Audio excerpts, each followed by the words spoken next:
I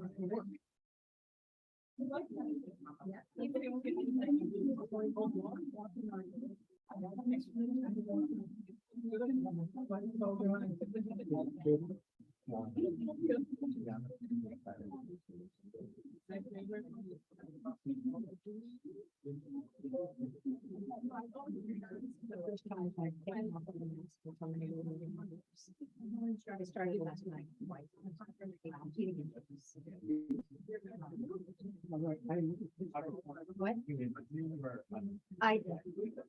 No, I was unmasked only at that lunch place where we met and oh my God, I should have messed up.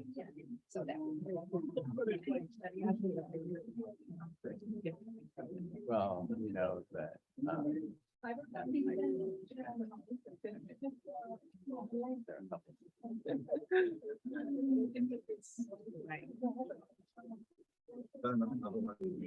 we did have I didn't get it.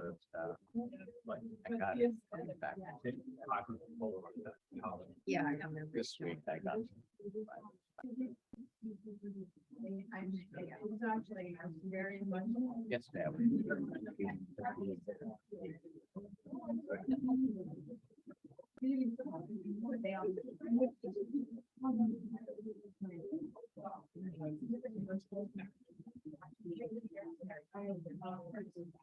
Right.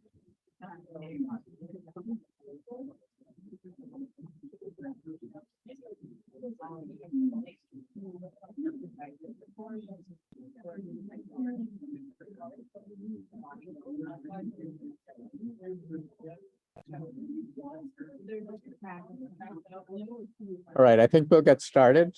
Can everybody hear me? Is this mic on? It is. They're saying no. That doesn't help with voice. Someone turn the mic all the way down. How about? I can't hear me either. Mike's working it out. I'll talk to our friends in IT. Okay. Actually, let's switch to your mouth. Looks like that's our option. I'm still gonna report it though. It should work without this mashing. Yeah. Thanks, everyone. We'll get started. All right. For those of you who don't know me, my name is Anjan Chatterjee. I'm a neurologist and cognitive neuroscientist here, and I direct the Penn Center for Neuroaesthetics. And we are delighted to host this talk in combination, co-host this with MindCORE. So I want to thank MindCORE as well for making this opportunity, for providing us with this opportunity. I'm delighted to introduce Ellen Winner. Ellen has been in Boston most of her academic career. I didn't notice if there was any periods where you left, but it looks like you were there most of the time. It was a 1-year leave. She got her degrees at Radcliffe and then Harvard, and then was on faculty at Boston College, where she is now a professor emerita. She's also senior research associate at Project Zero, which is an interesting organization unto itself. She has been a mainstay for people who are interested in empirical aesthetics. She's written several books. One of my favorite ones has the title of How Art Works. She has a more recent one called An Uneasy Guest in the Schoolhouse, and this one is about art education. I'm a great admirer both of her work and her writing. She has the capacity to take complex ideas and express them in very simple language. So for students, I would recommend you look at her books as a model for how to write. And especially when it comes to art and aesthetics, she does this without the kind of hype that often accompanies people who are writing about art and its contributions to our well-being and wellness. And there's a kind of drum beating that often happens in people who are in this field, which she refreshingly refrains from. She has been the president of the Division 10 of APA, which is the Creativity and Aesthetics section. She received the Rudolf Arnheim Award from Division 10 of APA. It's sometimes, I think, a measure of someone's oppressiveness to me is if their students really admire and adore her.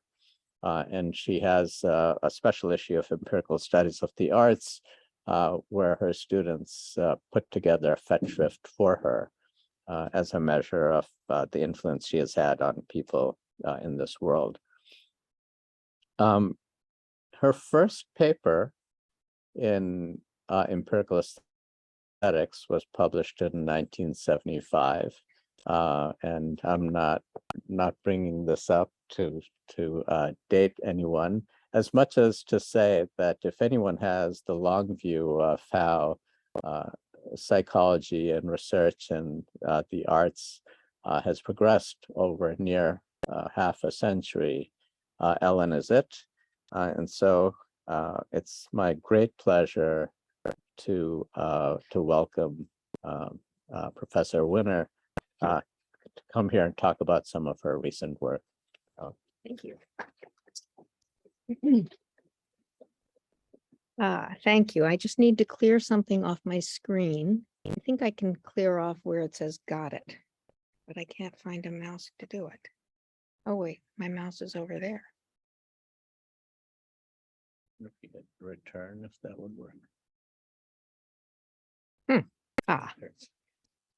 And let's see if I can go forward this way. Is there a, it's not advancing. Is there a remote?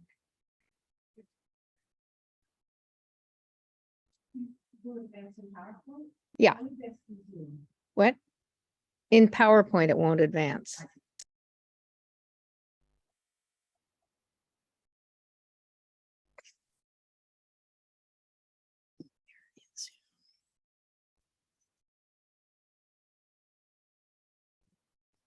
Oh, okay. Thank you. Okay. So this is the title of my talk today, The Child as Artist, ? Claims and Counterclaims. The alternative title for my talk might be The Role of the Arts in Psychology, Embrace, Abandonment, and Re-embrace. And I am going to try to give you the long view of my view of the arts and psychology. I'll just tell you a little bit about my background. I started out studying English literature as an undergraduate, but I always wanted to be an artist. And my parents had said, you are not going to art school until you get a BA from a regular school. So I did that. And then I went to art school and I studied painting at the museum school in Boston. But I decided after a year that I was not going to be able to do this. It just seemed like way too hard a career to be an artist.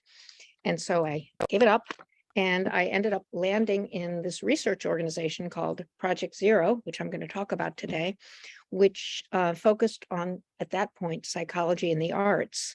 And I had thought after I stopped being an artist, okay, maybe I'll become a clinical psychologist. And that's what I was planning to do. And I landed at Project Zero and I just discovered that you could actually do research about the art, psychological research about the arts. And so I didn't have to be a clinical psychologist after all. And so I went on and got a degree in developmental psychology, and all my work is focused on the arts. And I've been very fortunate that I've been able to do that. It's very hard to do that today, I think. Well, it's just always very hard because most psychology departments do not have a slot for somebody who does psychology of art. So this is the outline of my talk today. I'm going to talk about the historical context of psychology in the 19th century in Germany, moving on to Freud, and then moving on to the developmental approach, and mostly Piaget.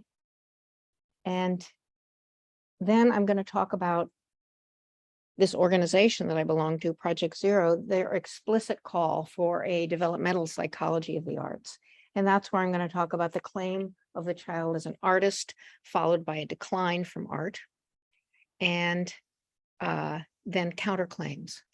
Is this really true? And what else needs to develop if the child is really going to be an artist? And then give you my takeaways. And there'll be time for discussion. So the historical context. Psychology became an academic field in the 19th century in Germany. And this is the University of Leipzig. And this is one of the most famous first experimental psychologists, Gustav Fechner. And he was very interested in aesthetics. So in the very beginning of psychology of the arts was one of the main things investigated. And he started something called aesthetics from below, in contrast to what philosophers do, which is start with a priori principles and move downward, a priori principles about what is beauty, for instance. He said, no, I want to find out what ordinary people think is beautiful. I don't care what philosophers say. I don't want an aesthetics from above. I want an aesthetics from below. This is an example of the way in which he went about doing his research. He was interested in what stimuli people find aesthetically pleasing. And one of the things he was interested in was rectangles. Whoops, that went too fast. Okay. Okay, we have a problem here because this is not allowing me to show my images on my slides. Oh, I see. I have to push another button for that. Okay. So he showed people these rectangles. They have different proportions, and he asked them which one they preferred. And here are the results here. And you can see that the one with the highest bar has the proportion of 5 to 8. So that's length to width ratio is 1.618. And that's often called the golden ratio. And he said, look, this is what people prefer. This is an aesthetics from below. I've discovered the kind of rectangle proportion that people preferred. And he did this with other kinds of things too, like lines, curvature of lines, jaggedness of lines, color, saturation, always looking at stimuli where there was only one dimension that was varied, so he could find out what people preferred. He didn't ever show people two works of art and say, which do you prefer? Well, he did that once, and he realized that wasn't going to work, because even if people said which one they preferred, he couldn't say what it was that they preferred about it, since two works of art are going to differ in infinite number of ways. And so instead, he decided to use what are called aesthetic primitives, like rectangles or lines. And he got a lot of data about what people like and don't like, but it was not really clear how it all added up, and it was pretty atheoretical. And one can wonder whether this is really a very good way to study aesthetic experience. The question is, can you go from these aesthetic primitives, these parts, to the whole? And this is a painting of Mondrian's, and in the study he did, the square was the least liked. Does that mean that Mondrian should not have put that big red square there? You know, it's very dubious to say that my reaction to rectangles out of context is going to transfer to my reaction to rectangles in a work of art. So now, that was just a terribly brief introduction to Fechner's work. I'm now going to turn to something totally different, and that's the psychoanalytic approach to the arts, Freud. And Freud was very interested in the arts, and he asked completely different questions from Fechner. He wanted to know what motivates the artist and what motivates the audience member. And he wrote a lot about the arts.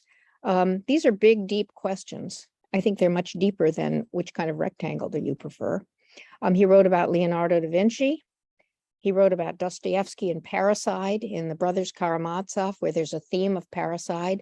And of course, the Oedipal taboo is the male child wants to get rid of the father, murder the father, and possess the mother.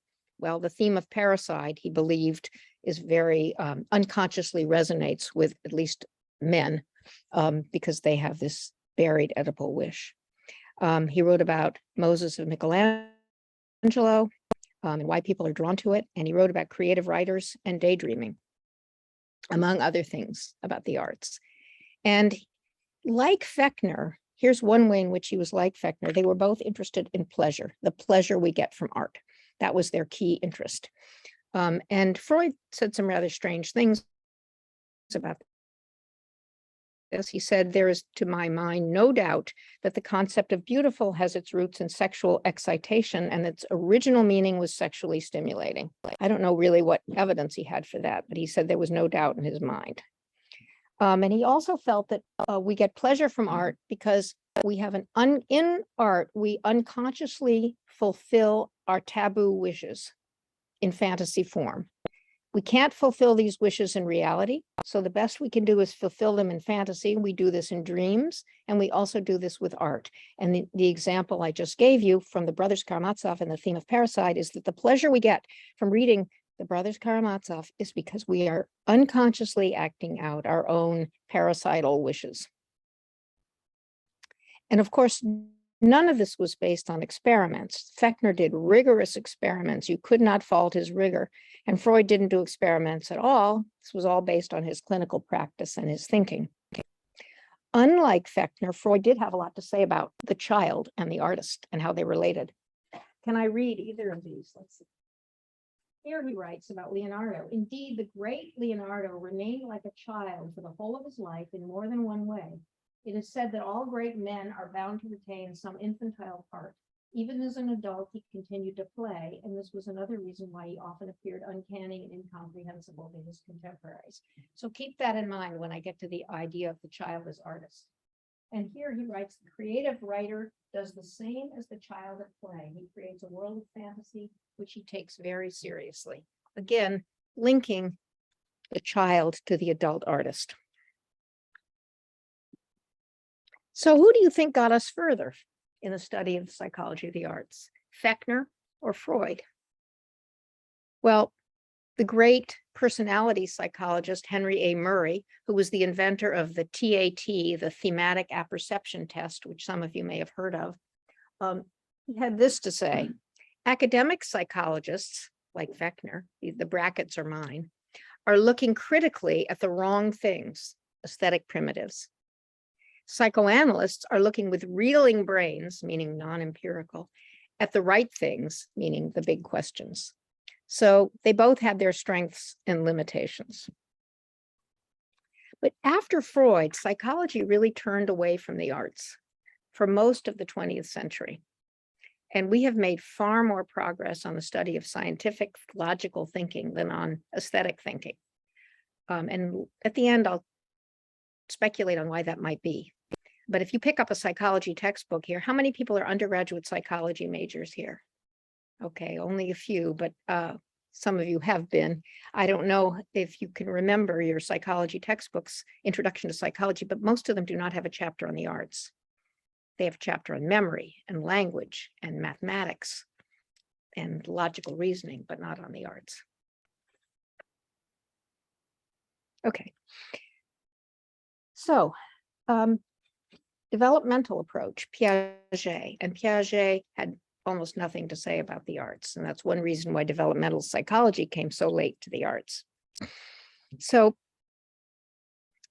philosophical and scientific interest in the child emerged before Piaget. Philosophical interest emerged in the 17th and the 18th century, scientific interest in the 19th century. So for philosophical interest, you have John Locke in 1689 publishing an essay concerning human understanding, where he wrote about the child's mind as a blank slate at birth. And then you have, in 1762, you have Jean-Jacques Rousseau writing Emile, which is a revolutionary book about education, in which the claim was basically leave the child alone and he will develop naturally. Don't corrupt him with adult influences. And scientific interest in the child really emerged with Darwin. Darwin had a number of children, and when one of his sons was born, he decided to keep a baby diary and write down everything that he noticed about infant development. And he published he wrote it in 1844, but he didn't publish it till over 30 years later. He was surprised by what he saw in his son. He said, I had not the smallest conception there was so much in a 5-month baby. And after that, because of his stature, other parents began keeping baby diaries, and this became quite common, especially if the parents were educators or psychologists or philosophers or scholars of some sort. And then comes Piaget. Are there any developmental psychologists in the room? Okay. So you've probably all heard of Piaget. Piaget revolutionized our understanding of the child. he argued for qualitative changes in logical thinking as children grow from infancy through adolescence. And after that, cognitive development stopped for Piaget. And he dominated developmental psychology. And I would even say that much of developmental psychology, even today, is a footnote to Piaget. Even though many people attack Piaget and don't agree with him, they're still attacking him on his questions. The end state that Piaget saw the infant developing towards was hypothetical, deductive, scientific reasoning. And so if you look at these two end states, Piaget was interested in the one on the left, not the one on the right. It never occurred to him to think of the child as developing towards being an artist.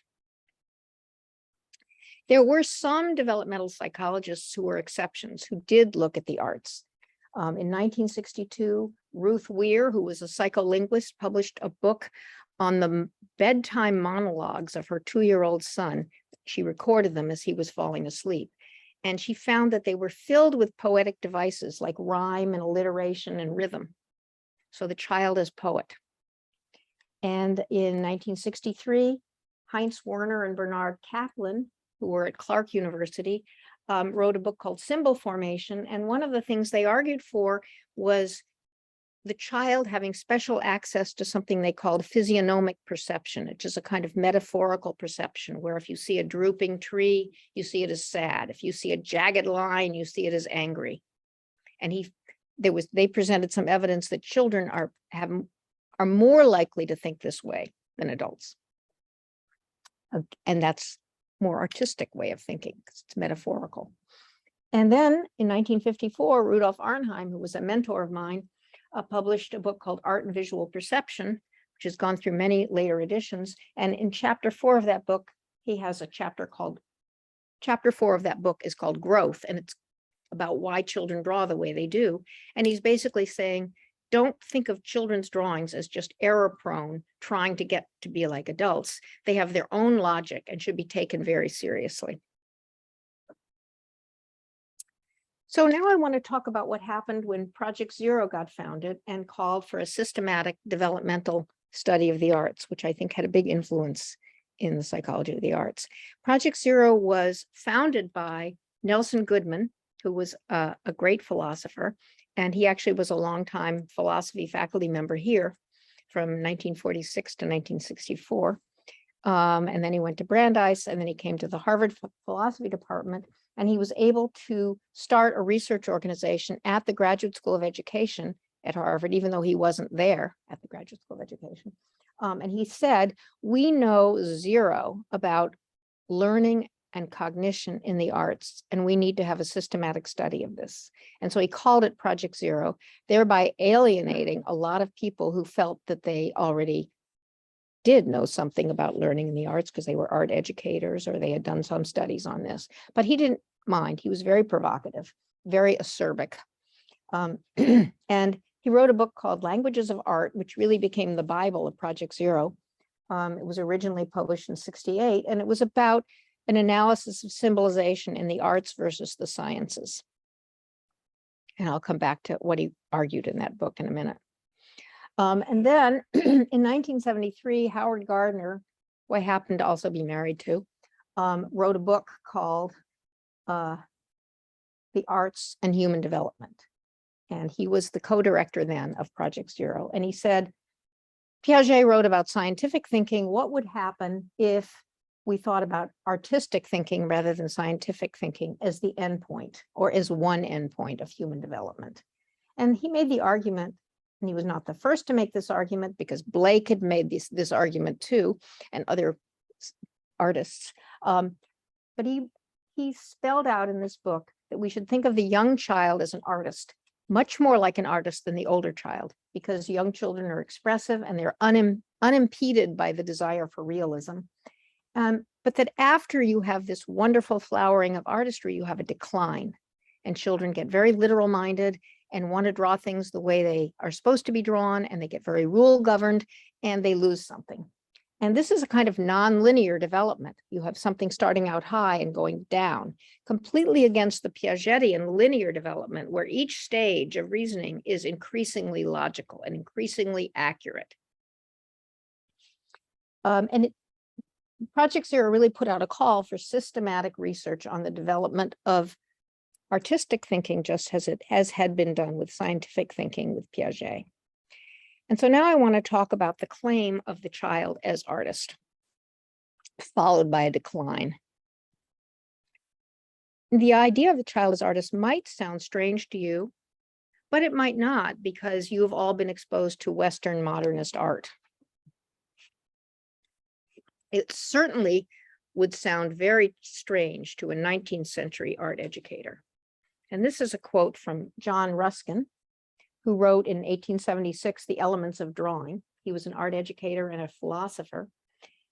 He says, if it, that's the way he refers to the child, if it merely daubs the paper with shapeless stains, the color box may be taken away till it knows better.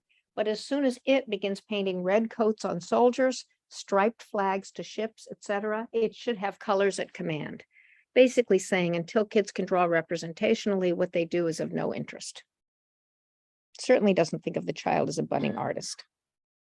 And the idea of the child, as artist, as I mentioned, has been around for a while.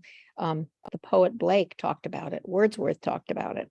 But here are some art educators in Europe who talked about the idea of the child as artist. So you have Herbert Reed in 1925 in England, who basically said, don't force realism on the child. You have in 1936, you have Franz Cižek in Austria, who founded something called the child art movement, because he valued child art and didn't want to impose adult standards on child art. 1948, Henry Schaefer Simmern wrote The Unfolding of Artistic Activity, where he drew connections between child art and folk art and primitive art. And Rudolf Arnheim, who I already mentioned, in 1954, published this book in which he argues that child art has its own logic and should be taken very seriously. And 20th century European artists also took children's art seriously enough to be inspired by it. So this is Miro, and that's a 3-year-old. I'm the one putting these together. I'm not saying Miro was inspired by this painting. These are by Paul Klee, and these are by children. This is Hans Hofmann, and a 4-year-old. And Klee wrote about child art as uncorrupted. Franz Cižek talked about this idea of nonlinear development, where you start out high and go down low. There's no art that's so direct as that of children. Once its blossoming time is over, it will never come again.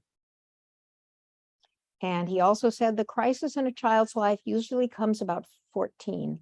A child then often becomes so critical of his own work that he's completely paralyzed and unable to continue creative work. After that, you have either the art of the adult or no more creative epoch at all.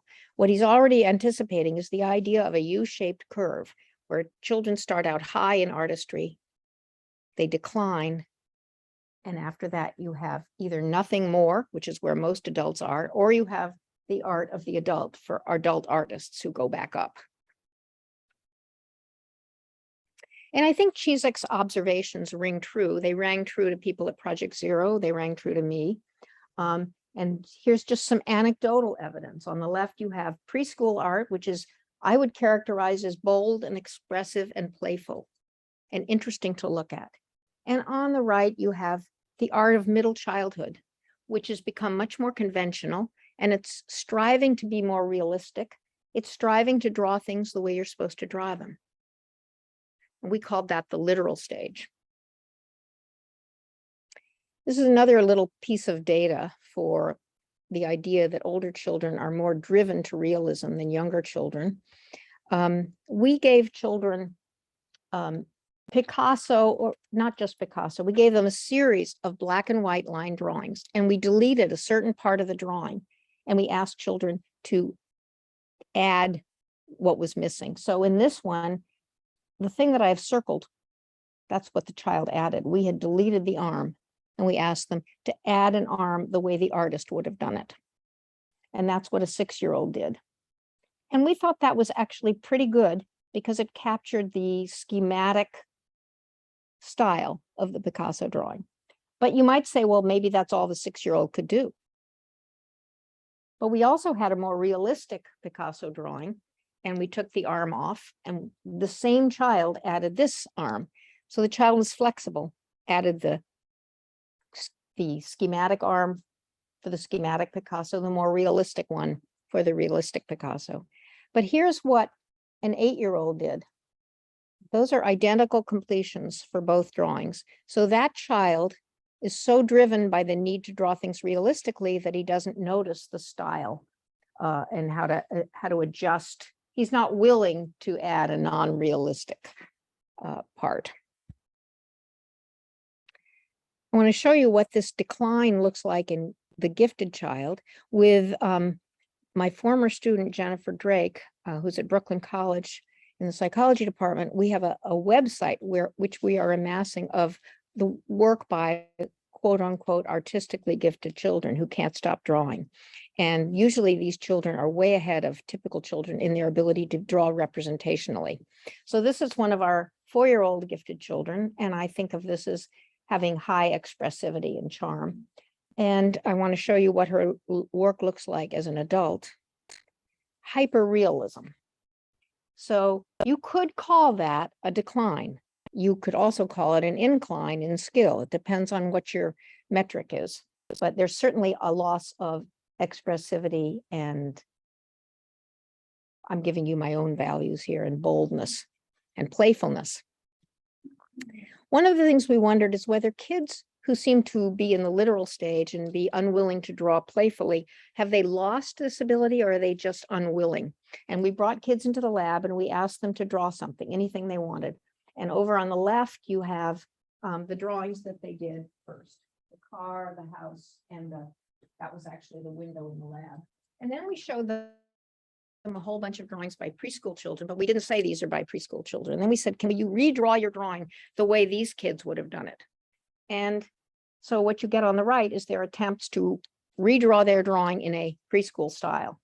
And I think you would agree with me that they didn't really get it right.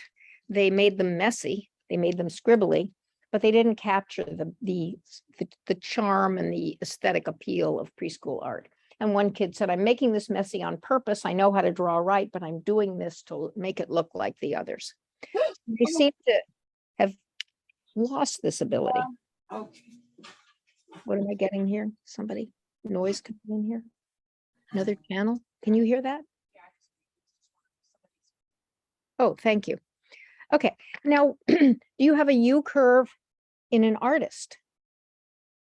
Well, I think Paul Klee shows us a U curve. This is a 4- and 5-year-old drawing. I don't know if you can see this with the lights on.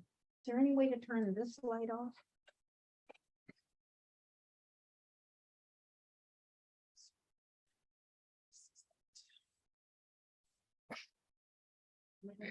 Right.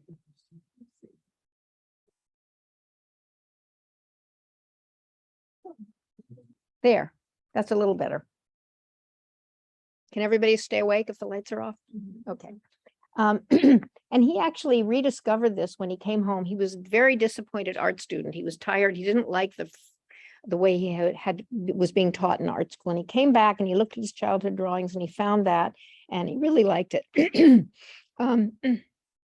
This is something that he did at age 12, and you can see it's very skilled and very realistic and has lost some of the charm of the early works. And then if you look at his adult works, it looks much more like his childhood works.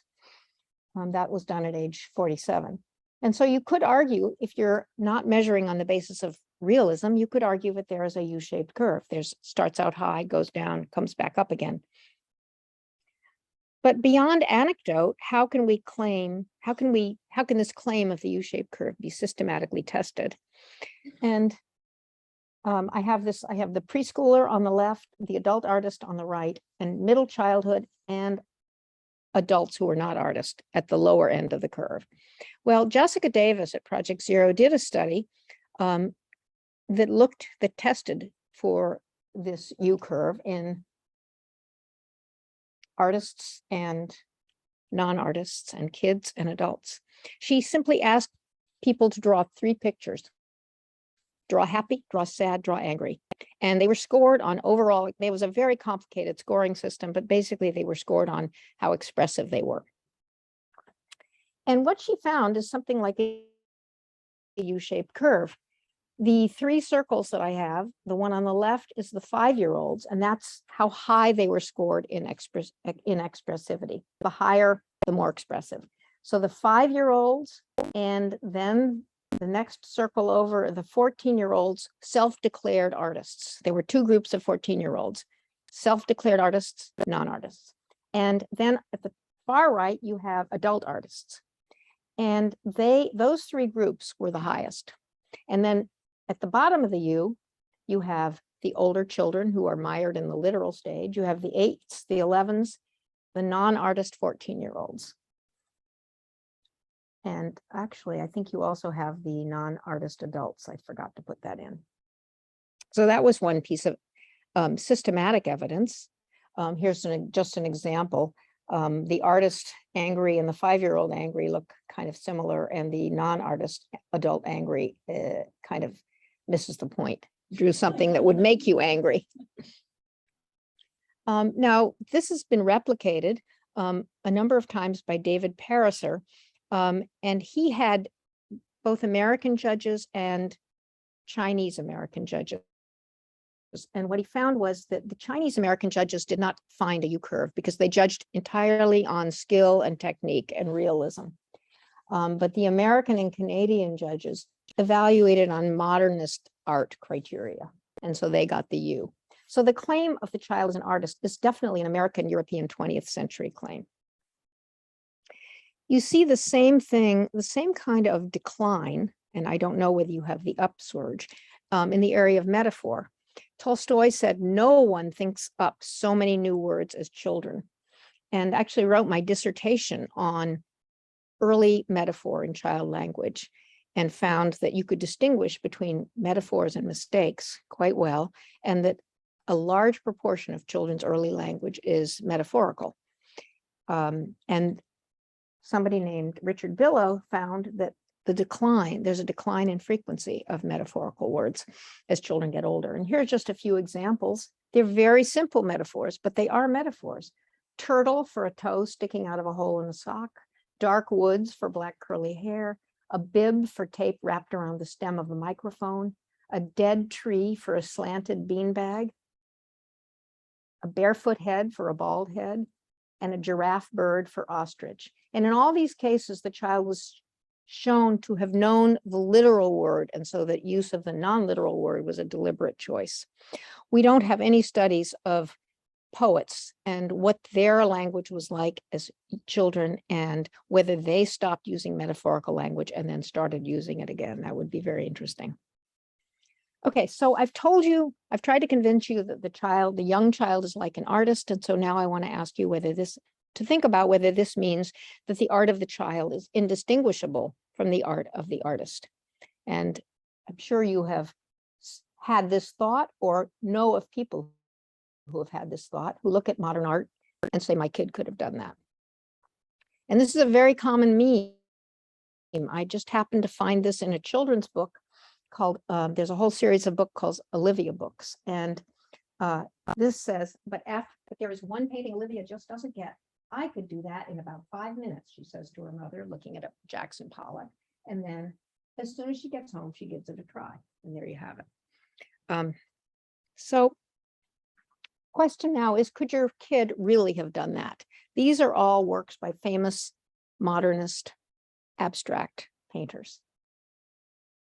So we did a series of studies to look at whether people could tell the difference between child art and abstract expressionist art. So can you find the child art? One of these is by a child. Think to yourself which one it is, and then I'll give you the answer. That's by Hans Hofmann, famous abstract expressionist. That's by a preschooler.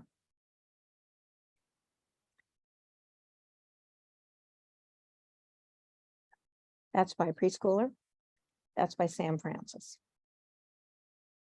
And one more to show you. That's by a 2-year-old. That's by Morris Lewis. How many people got them all right? How many people got at least one right? Okay. Well, let me show you what our study showed, our first study. We asked people which one is better.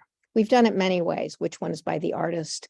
Which one do you like better? But I'm just going to show you what we found for which is the better work of art. And we had 3 conditions. We showed them with the correct labels, with reversed labels, and with no labels at all, like you had. This is what it would be to choose at chance. And of course, with the correct labels, people are going to be very good, right? And they are.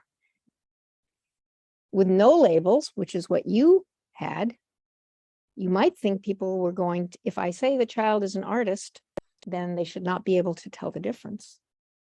They should not think that the artist is better. But actually, 65% chose the artist.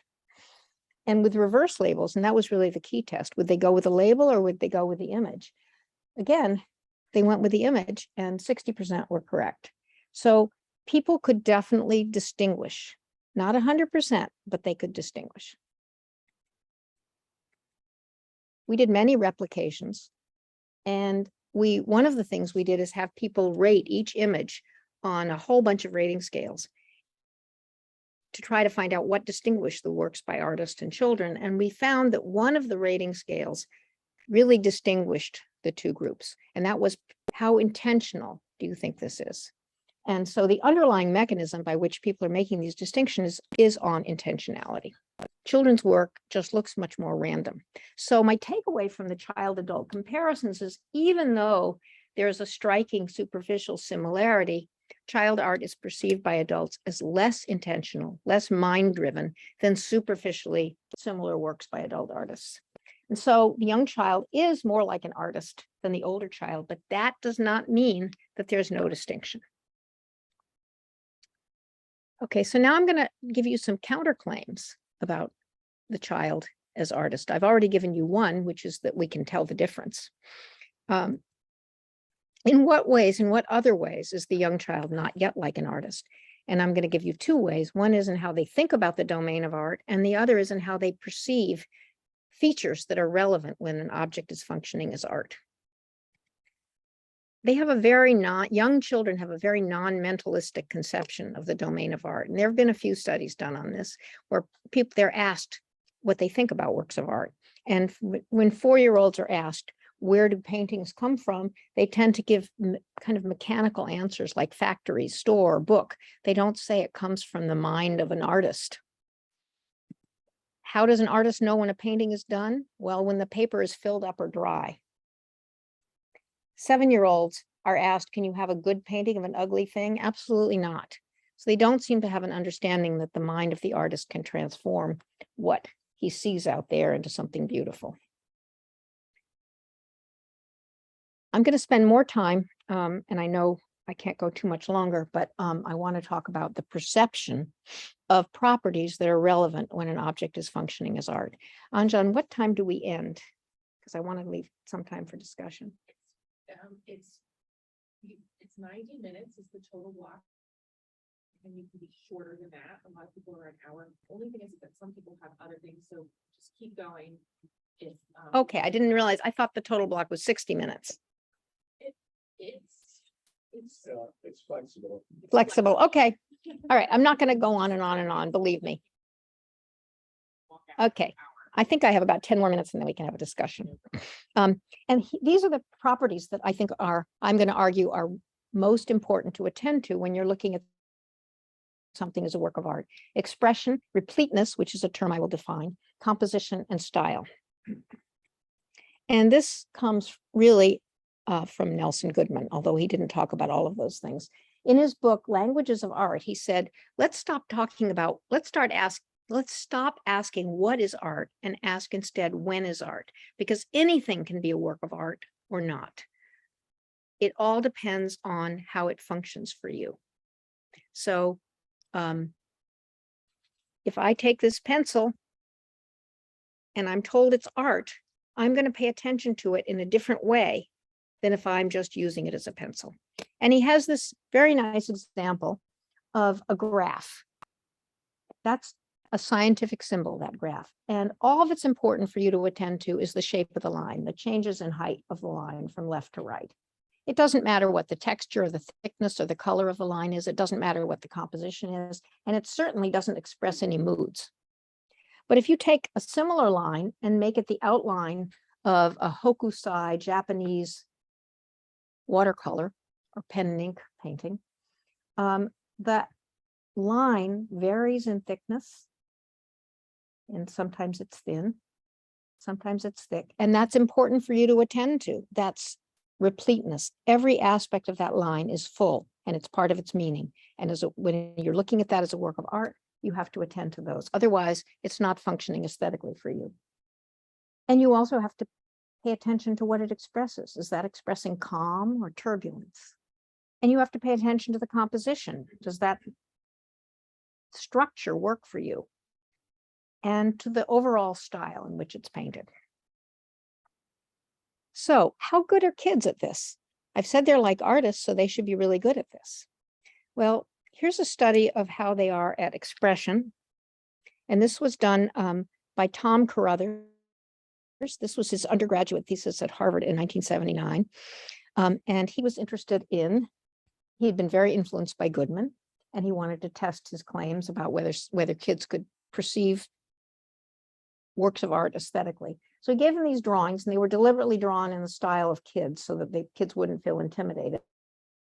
And one is clearly a sad picture, one is clearly a happy picture. And he asked them to add a tree. There was an extra piece of paper on the right to add a tree to each picture, and to add it the way the artist would have done. And what he found is that in a multiple choice version of this test, where he gave kids a drooping tree and a blooming tree, quote unquote, a happy tree and a sad tree, like physiognomic perception, like Werner and Kaplan talked about, 7-year-olds chose completely randomly.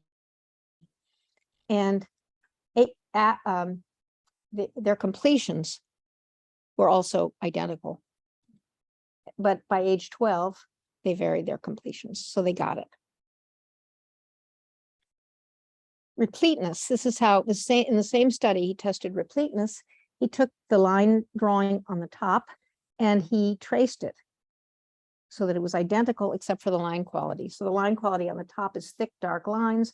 On the bottom, it was various kinds of lines. It could be very thin or varying thin in thickness. And then he said, for each picture, finish it just like the kid who drew this would have drawn it. Make it look like only one person did the drawing. Look very carefully at these two drawings. If you see any differences between them, try to make your drawings different in the same way. Now draw a man here just like the kid who drew this would have drawn.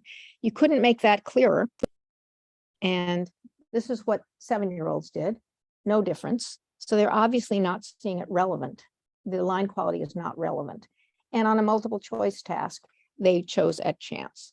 So 7-year-olds are not getting this either. Now let's talk about whether kids are sensitive to composition in art. And it turns out that 5-year-olds only pay attention to subject matter. Between the ages of 7 and 11, you get a growth spurt in being able to pay attention to composition. So here's how this study was done. You see 4 pictures, and you're asked which two, put them into 2 groups that go together. And you can see that you could group them by subject matter, boats and people, but you could also group them by dominant form. On the diagonal, they are grouped by, I hope you can see how those are similar in composition. Well, 5-year-olds just group by subject matter. They don't see it. They don't pay attention to it. I'm not saying they can't see it. They don't pay attention to it. They don't think it's relevant. Sensitivity to style. Can they see style? Do they pay attention to it? Can they see it, or do they pay attention? There are 2 questions. Are they able to see it? And if they are, do they attend to it? So you see 2 paintings over here by the same artist. Some of you will recognize Cezanne. And then you see 4 paintings on the right, and you have to pick the one that's by the same artist. And under 14, kids choose the landscape painting here because it's the same subject matter. They are not choosing on the basis of style. But does this mean they're unable to see style? If you hold subject matter constant, even at age 6, they succeed. So here are 2 more Cezanne paintings, and here are 4 landscapes. And now they don't pick the lower left landscape, which is by Rembrandt. They pick the Cezanne landscape. So even at age 6, they can see these things. They just don't think they're relevant when they look at works of art. And so works of art are not functioning aesthetically for them. So my takeaway is that young children are focusing on subject matter. They're ignoring repleteness, style, composition, and expression. And it's not that they're unable to see these. They just don't think they matter. So you kind of have a kind of paradox here, because when it comes to making, the young child is more like the European American modernist artist than the older child, with the exception that their works are more random, less planned, less intentional, and that's why your kid could not have done that. But then you have a decline in age, decline with age in expressivity and playfulness and boldness. For artists, this curve may be U-shaped. And we can think about whether the literal stage may be necessary. I happen to think it is, that we have to learn the rules for a domain before we can violate them effectively. And so you have the child as pre-conventional, then you have the literal stage child as learning the conventions, and then you have those who go on to become artists as breaking the conventions. But when it comes to perceiving art, the young child is less like the artist than the older child, because artworks are not functioning aesthetically for them. So it's kind of a paradox, because as children lose their boldness in making, they're gaining in sensitivity to aesthetic perceptual features. The adult artist regains the boldness, doesn't lose the perceptual skills, and has the whole package. So I want to leave you with 2 questions that we're looking at. Well, we're only looking at the first question. The other one we can just speculate about. Who becomes an artist? I mentioned that Jen Drake and I have this big website of over 50 kids who are extremely gifted in art at a very young age, and we're following them. And one possibility is that the most realistic drawers of these kids are the ones who are going to go on to become artists. We call them precocious realists because they draw so realistically at a young age. On the left, you have a typical 3-year-old and something that a 3-year-old on our website did. You could see the difference, striking. And on the right, you have, I don't know if you can read these ages, but this is one of our children. This is at age 4 years, 7 months. This is age 6, and this is age 6. And they're very realistic dinosaurs. I don't know if you can, maybe you can see them on the screens closer to you. That's one possibility, that the most realistic kids are the ones who are going to become the artists, the adult artists. Another possibility is that the ones who are most likely to become artists are the ones who show a precocious sensitivity to aesthetic properties. So we're going to be giving these measures to them. Another possibility is personality, openness to experience, and possibly rebelliousness. And finally, motivation, something that I call rage to master, the kids that are the most motivated to draw. Here's a picture of one of our kids with just probably his day's collection of drawings that he's done. These kids draw constantly. And of course, it's possible that all of these things will work together to produce, to predict. We don't know, but that's what we're going to be looking at. I hope that it's the precocious sensitivity to aesthetic properties rather than precocious realism, but we will see. And my final question is why it took so long for psychologists to return to the study of art. And I just want to give you a few possible ideas. First of all, the study of art and psychology started out in Europe, and Europeans have always been interested in the arts. And America is kind of a Philistine country that wasn't very interested in the arts. And so when psychology went to America, the arts were not of interest to psychologists. Another is the measurement issue. I think the arts are seen as squishy and hard to measure. And so people didn't want to deal with them. It's kind of like the study of religion, which is the psychology of religion is now coming back. But I think people also thought religion was something too fuzzy to measure. Another thing is that psychologists are drawn primarily from the sciences, not the humanities. And so they study what they know. And finally, in our society, science is just valorized much more than art, certainly in education. And so those are the reasons why I think it took so long for psychologists to return to the study of the arts. But now there's a booming business, and John is part of it. There's journals, there's conferences, and more people are becoming psychologists of art. But I still want to see a textbook in introductory psychology with a chapter on psychology of art. And that's the end of my talk, and I'm happy to discuss or take questions.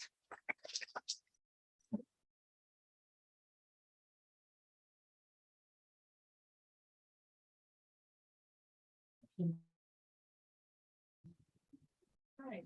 I remember being a kid, one of the things I really enjoyed about art was like the tactile experience, just scribbling like crazy. And I recognize this in a lot of these kids' drawings, with like each trying to put the crayon on its side and start with a complication. Do you think that there's like a difference in how much they're focusing on it as a performance experience versus like something they themselves can enjoy? I think young kids are very physical art, and I think adult artists are too. They throw paint on, they push their hands on, and they do all kinds of contemporary artists do all kinds of kid-like things with art. And I think there's kids feel very uninhibited and they enjoy the performance. And I think what you see with really young kids is they will actually mimic the they'll draw a line like this, and make that noise, and say it's pop. So it's kind of it's not just, it doesn't look like a pop, but the action symbolizes the pop. So in the beginning, there's just the line itself, and actually it comes before graphics. Cool, thank you. Thank you so much. Back when we're talking about the drawing happiness, anger, sadness. Yeah. I guess, how is it for adult non-artists? Is that also where result just realism, or like, because you talked about how for everyone else they were drawing like dark pool, but the adult non-artists drew like a literal thing that gave them anger. And one of the characteristics you said for younger or for children was that they focus more on the material rather than, so do you think it's just the remnants of that, or I guess what's the main distinction between the adult non-artist and the child artist? So they were scored on expressivity. And so the adult artists, the non-artist work, were just scored in not particularly expressive. And people couldn't even guess the moods that they were expressing. Happy, sad. I wish I had more examples of that to show you. These are the only ones in the published article. I have to ask Joseph if you should draw it. It's not, the adults didn't just do, the adult artists didn't only do abstract. But judges who were blind, who didn't, scored them on how appropriate the structure was, the composition was, how much the composition was expressed, how much the line was expressed. There was a whole bunch of things. So, and they got respectively everybody knew how to do it. And it's really good. And character was taken up. So I think there's definitely something in it. So it's not a study that showed the child versus the artist versus the similar done with what children and adults. We actually did the same study with children. And what we found is that the children like the child. But that didn't really matter to us because what we were interested in is whether they could tell the difference. And because they like